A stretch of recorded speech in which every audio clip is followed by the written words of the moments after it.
A las 4:12 de la tarde del 14 de agosto de 1943. El sargento Calvin Rohr apoyó su rifle de pedido por correo sobre el hombro en la cubierta blanqueada por el sol del PT-219, a 23 millas al este de Nueva Georgia, justo frente al Golfo de Kula. Sobre él, descendiendo a 200 pies, 8 a 6 M0 japoneses bajaban en una formación en V cerrada, su silueta nítida bajo el resplandor del final del día. Rohr permanecía expuesto en la proa, sin blindaje, sin cobertura, sosteniendo un arma que nadie respetaba, que nadie quería y que nadie creía que perteneciera a la primera línea. Probabilidades imposibles. 8 cazas enemigos. Un solo fusilero con un arma que la Marina ni siquiera había emitido oficialmente. En los siguientes 3 minutos, todo cambiaría. La doctrina, las expectativas, la moral, y los hombres que se habían burlado de Rohr esa mañana lo mirarían en silencio atónito mientras los restos de 8 Zeros humeaban sobre las olas. Pero ese final aún no había ocurrido. A las 4:13 de la tarde, el Zero líder abrió fuego primero. Los trazadores verdes arqueándose bajo sobre el agua, golpeando la superficie con sonidos secos y cortantes. Las 2 ametralladoras calibre .50 del PT-219 giraron hacia la izquierda, pero eran demasiado lentas, demasiado limitadas por sus montajes. El mismo problema que le había costado al Escuadrón 7 lanchas en 6 semanas. Los cazas siempre se deslizaban por debajo del arco de fuego. Siempre entraban bajos. Siempre mataban a alguien. Rohr levantó el rifle hasta el hombro. El sudor le entró en los ojos. El aire salado llenó sus pulmones.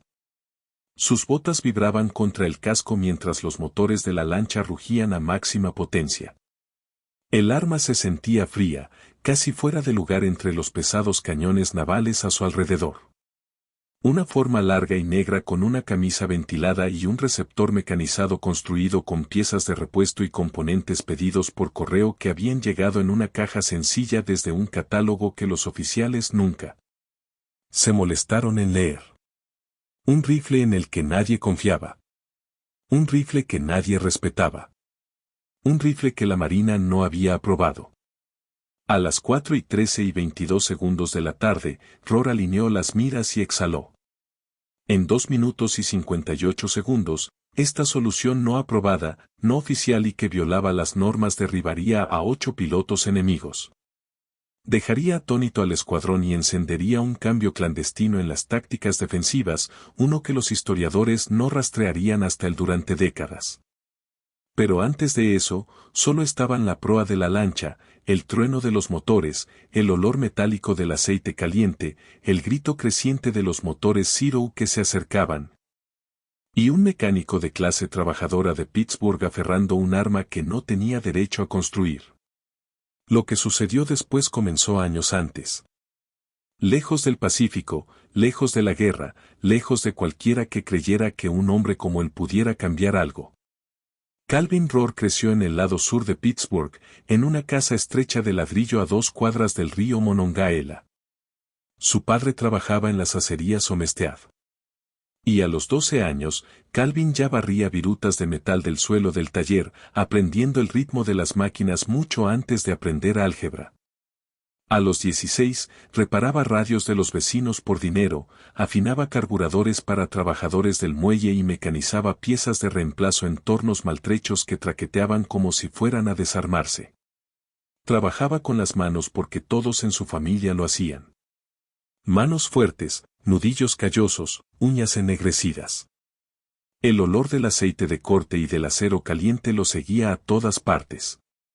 Boxeaba por las tardes en el gimnasio local, no porque le gustara pelear, sino porque le gustaba la precisión, la colocación de los pies, el tiempo, los ángulos. Aprendió a leer el movimiento, predecir resultados y golpear primero cuando veía una abertura. Los entrenadores lo llamaban terco. Otros lo llamaban imprudente. Él lo llamaba prestar atención.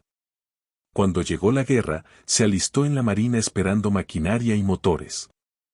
En cambio, por una combinación de error administrativo y sincronización, se encontró asignado a lanchas PT. donde la improvisación importaba más que los reglamentos y donde los hombres con instinto mecánico valían su peso en combustible. Pero incluso allí, destacaba. No porque fuera ruidoso, no porque se jactara, sino porque no aceptaba las cosas que no funcionaban. Si un montaje de armas se atascaba, lo desmontaba. Si una pieza se rompía, hacía una nueva. Si un arma rendía por debajo de las especificaciones, probaba, medía, modificaba. Su defecto era simple. Cuando algo fallaba, se negaba a detenerse hasta entender por qué.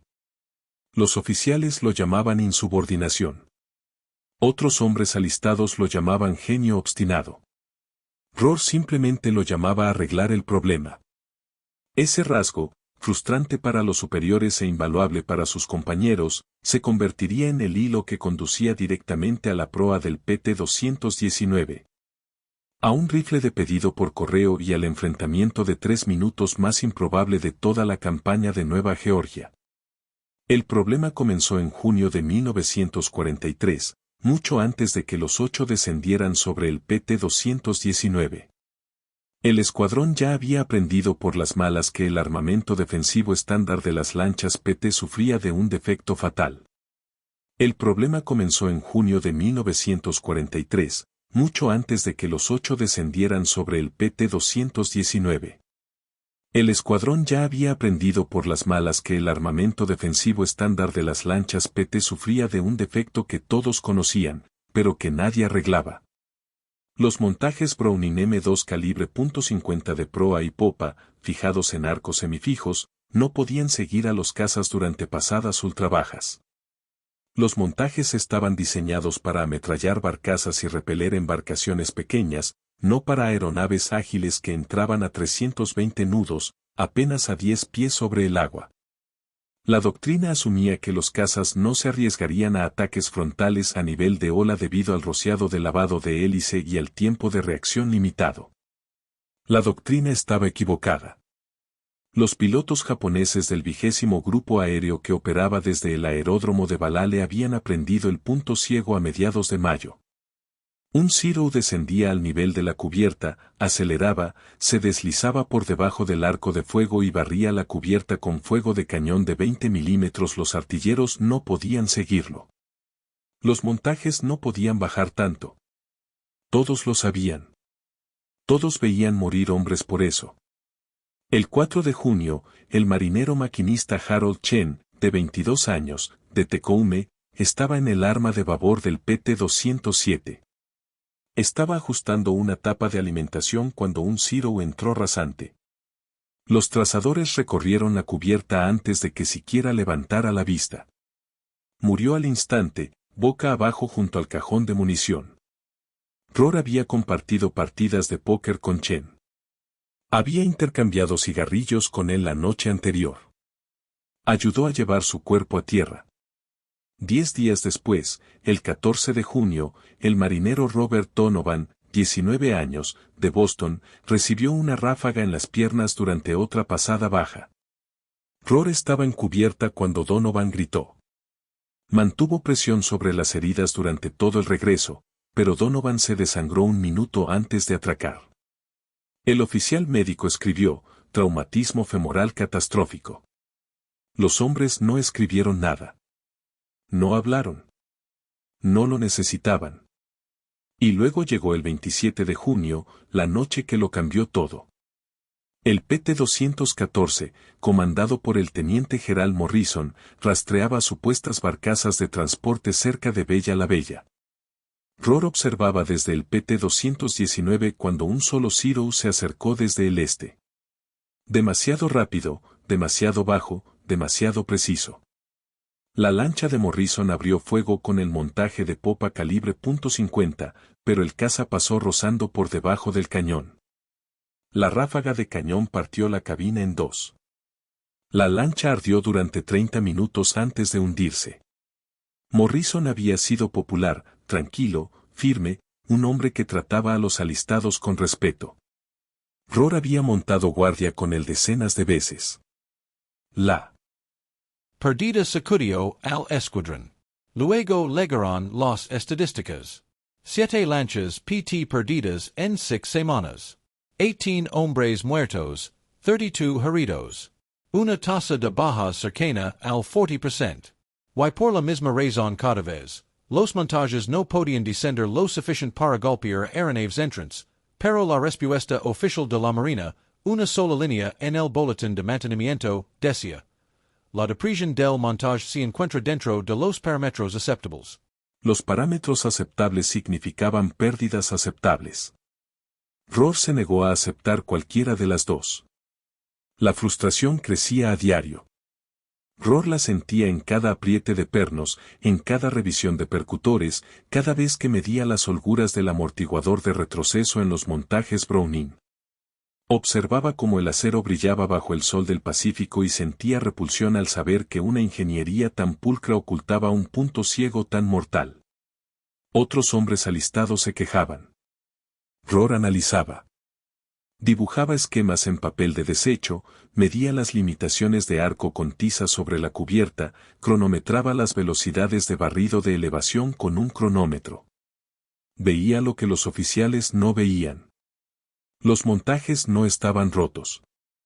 Estaban obsoletos. Y los hombres que pagaban el precio eran sus amigos. A comienzos de julio, Rohr comprendió la causa raíz. Los montajes en las lanchas de clase PTC estaban limitados por un ángulo de depresión de 9 grados. Cualquier cosa más baja requería una geometría completamente distinta, una que no existía en los buques de la Marina de su clase. Los pilotos de Zero no necesitaban ser genios. Simplemente atacaban desde 10 grados por debajo de la línea de cubierta, deslizándose perfectamente dentro de la cuña ciega. Rohr se lo explicó al oficial de ingeniería el 8 de julio, señalando bocetos hechos a mano con ángulos cuidadosamente medidos. Señor, los montajes no pueden seguir objetivos bajos. Los cazas lo saben. Están explotando la misma cuña cada vez. El teniente Harrington apenas miró el papel. Está dentro de especificación, dijo, ajustándose la gorra. Con todo respeto, señor, la especificación está matando hombres. Eso es todo, sargento. Despedido otra vez. Una semana después, Rohr se acercó al teniente Garvey, el oficial de artillería del escuadrón, y lo demostró con una línea de tiza en la cubierta de proa. Si un caza entra por aquí, con este ángulo, no tenemos cobertura alguna. Podría pararme en esta línea con una cantimplora y lanzársela al avión antes de que alguien pudiera seguirlo. Garvey ni siquiera se acercó. Los ángulos de los montajes los fijan equipos de diseño en Washington. Ellos saben lo que hacen. Con respeto, señor, esto no está en debate. Otro muro, otra sentencia de muerte. Rohr consideró pedir traslado. No lo hizo porque un traslado no detendría los ataques. El momento decisivo llegó el 23 de julio, cuando el contramaestre Eddie M. C. Kenna, de 20 años, pelirrojo, originario del Bronx, se sentó en el borde del muelle junto a Rohr. Observaron cómo el sol se hundía detrás de Nueva Georgia mientras el calor permanecía sobre el agua. Eddie encendió un cigarrillo. «Nos van a golpear otra vez mañana», dijo en voz baja. «Sí», respondió Rohr. «Y seguimos sin poder seguirlos». «No». «Entonces, ¿qué hacemos?» Rohr no dijo nada. Eddie exhaló humo hacia el horizonte. «Vamos a morir aquí fuera, Cal».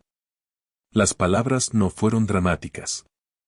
Fueron fácticas, dichas como el clima. Y ese fue el momento, el clic en la mente de Rohr cuando la frustración se convirtió en obligación. Conocía la causa raíz. Conocía el punto ciego. Sabía que los hombres morirían hasta que alguien cambiara algo. Pero los canales oficiales rechazaban cada advertencia, cada diagrama, cada medición. Eso le dejaba una opción que no se suponía que debía considerar. Romper las reglas. Arreglar el problema él mismo. Arriesgar una corte marcial para salvar al escuadrón. Una solución prohibida. Una que llevaba semanas tomando forma en su mente. No implicaría modificar los montajes. No implicaría reingeniería de armas de la Marina y no implicaría pedir permiso. Implicaría un arma que la Marina no emitía. Un arma que los oficiales ignoraban. Un arma que él construiría con sus propias manos. Y la probaría solo, en secreto, bajo las tenues luces rojas del compartimiento de proa, con el olor a combustible y hierro suspendido en el aire húmedo. La decisión se acercaba. Y cuando llegara, lo cambiaría todo. El detonante llegó el 29 de julio. Justo después de las 10 de la noche, cuando el aire estaba espeso con vapores de diésel y los insectos nocturnos se aferraban a cada linterna del muelle. Rohr estaba apretando una caja de conexiones en el motor de estribor del PT-21 cuando escuchó pasos apresurados. Eddie McKenna apareció en la luz tenue, la camisa empapada de sudor, la respiración entrecortada. Agarraron a Carter, dijo. Rohr se quedó helado. ¿Dónde? Frente a Bango 1. Mismo pase bajo, mismo ángulo, mismo punto ciego. Ni siquiera lo vieron venir. El torpedista Leon Carter, de 23 años, de Mobile, Alabama, había desayunado con ellos 12 horas antes. Se reía de los chistes de Eddie, tocaba la armónica, hablaba de las postales de su esposa. Ahora se había ido. La voz de Eddie se quebró. Cal, no podemos seguir así. Dijiste que tenías ideas. Dijiste que podías arreglar esto. La mandíbula de Rohr se tensó. No aprobarán nada. Entonces no preguntes, dijo Eddie. Si tienes algo, hazlo. No quiero morir aquí fuera.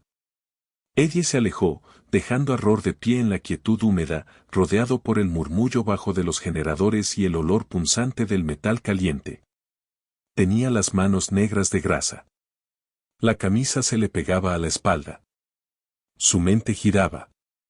Conocía la geometría. Conocía la cuña ciega. Sabía que los montajes eran inútiles. Y durante semanas había estado esbozando en silencio algo distinto, algo portátil, móvil, libre de arcos mecánicos y de la burocracia de ingeniería. Un arma que pudiera seguir a un Zero volando bajo en la fracción de segundo antes del impacto. No emitida por la Marina, no estándar, no aprobada. Ya había pedido los componentes a través de un catálogo por correo bajo el pretexto de herramientas personales de armería. Habían llegado en 3 cajas sencillas la semana anterior. Esa noche, con el oleaje distante golpeando los pilotes y el escuadrón durmiendo en compartimientos dispersos, Rohr tomó la decisión. La construiría. La probaría. Y aceptaría cualquier consecuencia que siguiera. Corte marcial, tiempo en el calabozo, baja deshonrosa, todo preferible a ver morir a un amigo más. Rohr entró en el compartimiento de proa del PT-219 a las 10:40 de la noche.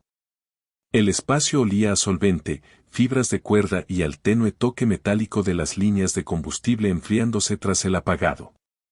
Cerró la escotilla con llave, encendió una sola lámpara utilitaria roja y desenvolvió las cajas de cartón simple que había mantenido ocultas bajo lona de repuesto. Dentro estaban los componentes, un receptor de acero mecanizado, una camisa de cañón ventilada, un conjunto de resorte de retroceso, un bípode excedente que no pensaba usar, un cargador mecanizado a mano, bueno. Un cargador de 20 cartuchos.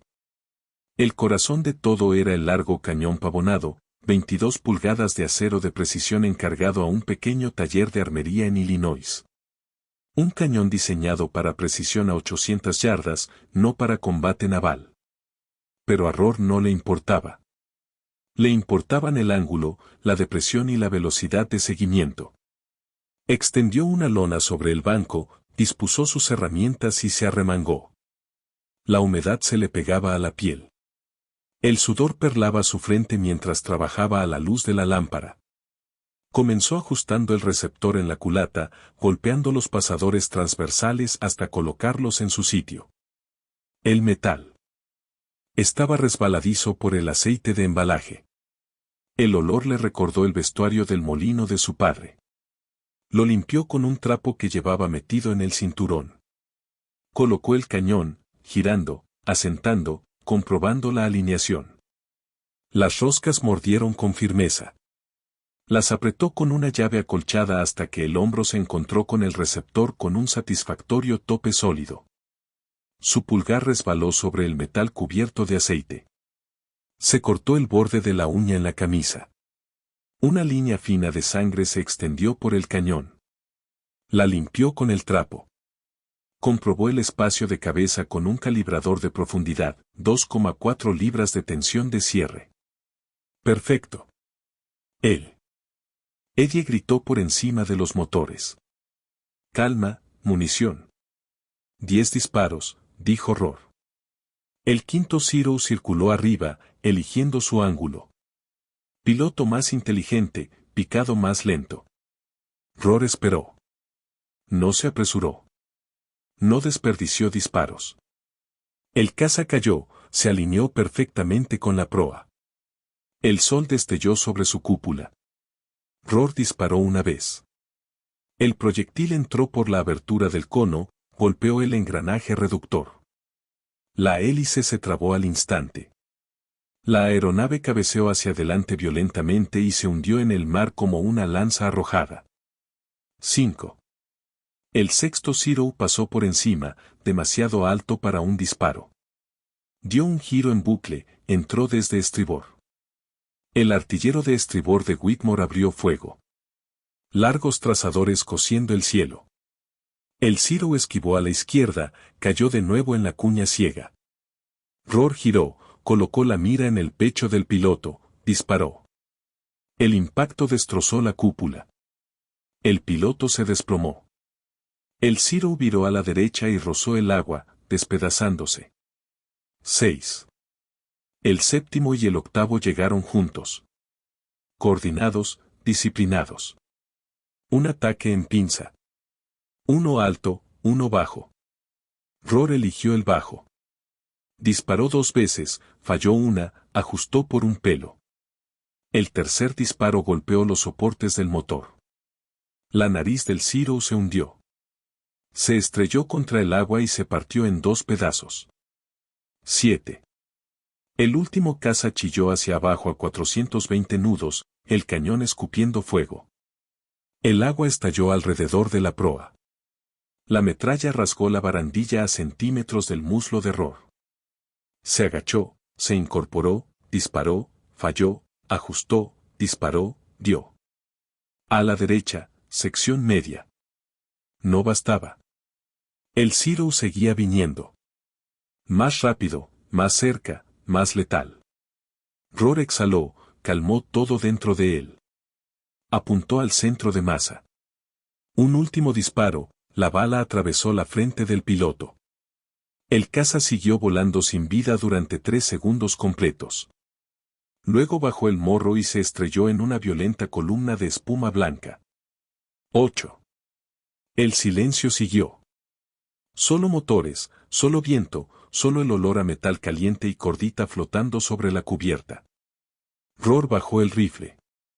Cargador vacío, manos firmes, respiración controlada. La tripulación lo miró, sin palabras. 8 cazas enemigos. 2 minutos y 58 segundos. Sin ángulos de montaje, sin cuñas ciegas, sin doctrina, solo un rifle que no se suponía que debía construir. Haciendo lo que la Marina decía que era imposible. El agua detrás del PT-219 aún batía blanca por los Zeros estrellados cuando el teniente Whitmore por fin habló. ¿Qué demonios fue eso?, murmuró, avanzando hacia la proa con la incredulidad grabada en el rostro. Rourke descargó el rifle, accionó el cerrojo 2 veces y lo aseguró bajo el brazo. Su respiración era constante. Sus manos apenas temblaban. La adrenalina ya se había asentado en una calma pesada y vibrante en su pecho. Eddie se acercó primero. «Derribaste a 8 de ellos», dijo en voz baja. Rohr no respondió. Simplemente inspeccionó la recámara del rifle, limpiando una delgada veta de hollín. El artillero de proa se agachó junto a la barandilla, los dedos recorriendo las marcas de quemadura donde los proyectiles de 20 milímetros habían pasado silbando. Eso es imposible, dijo. Ni siquiera los tenía en la mira. Whitmore miró el agua, luego el cielo, luego el arma en la mano de Rohr. ¿Bajas confirmadas?, preguntó. 8. Respondió Eddie. Todos tocaron el agua. Ninguno probable.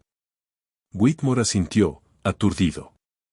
Daños en la lancha.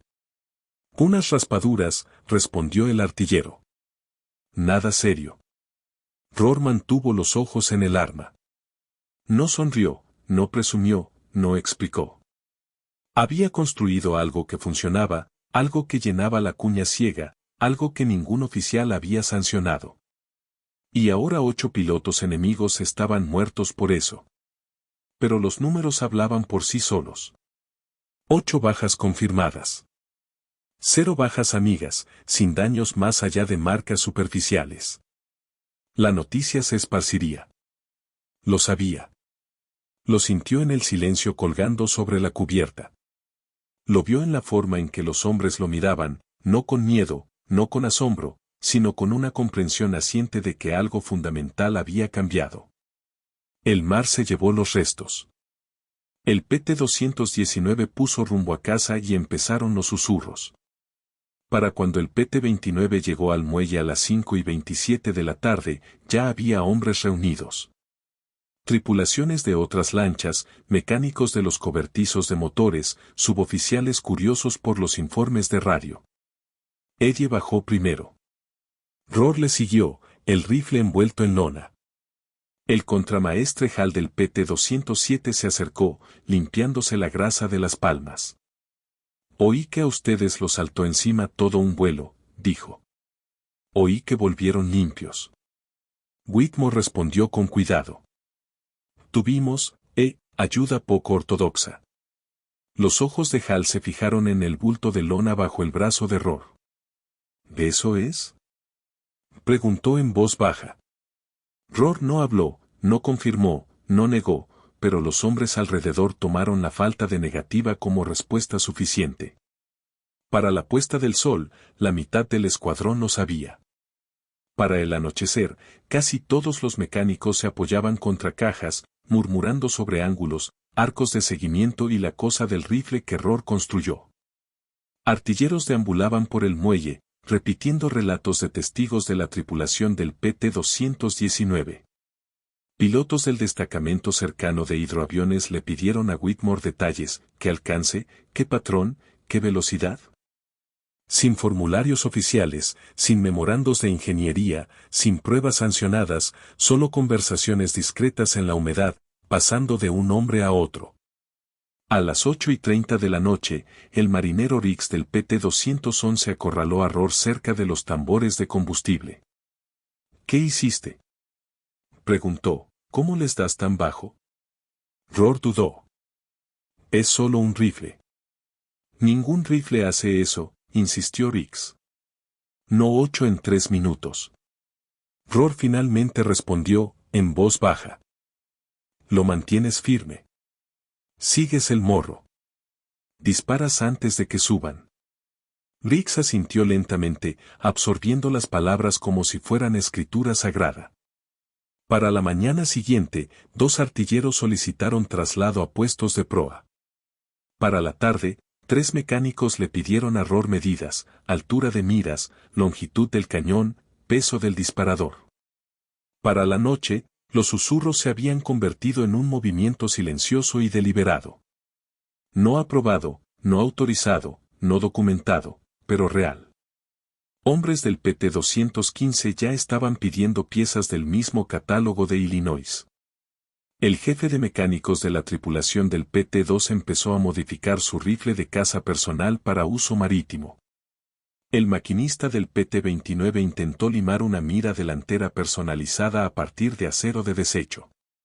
Todo sin que los oficiales lo supieran, o más exactamente, sin que los oficiales pudieran detenerlo, porque los resultados hablaban más fuerte que los reglamentos, y 8 Zeros en el agua hablaban más fuerte que nada. Al otro lado del Golfo, en el aeródromo de Balale, la noticia se propagó igual de rápido, aunque con un tono distinto. Los equipos de tierra japoneses recuperaron informes de aeronaves de patrulla supervivientes. Las historias eran consistentes. Una sola lancha PT había derribado a todo un vuelo de cazas, no con sus armas pesadas, no con flak, con otra cosa. Al principio, los pilotos lo desestimaron. Fallo mecánico. Dijeron mal tiempo, mala estimación de altitud. Pero al día siguiente, el comandante del grupo aéreo, el teniente Saburo Shindo, revisó los relatos fragmentados. La última transmisión de radio de cada piloto mencionaba la misma anomalía.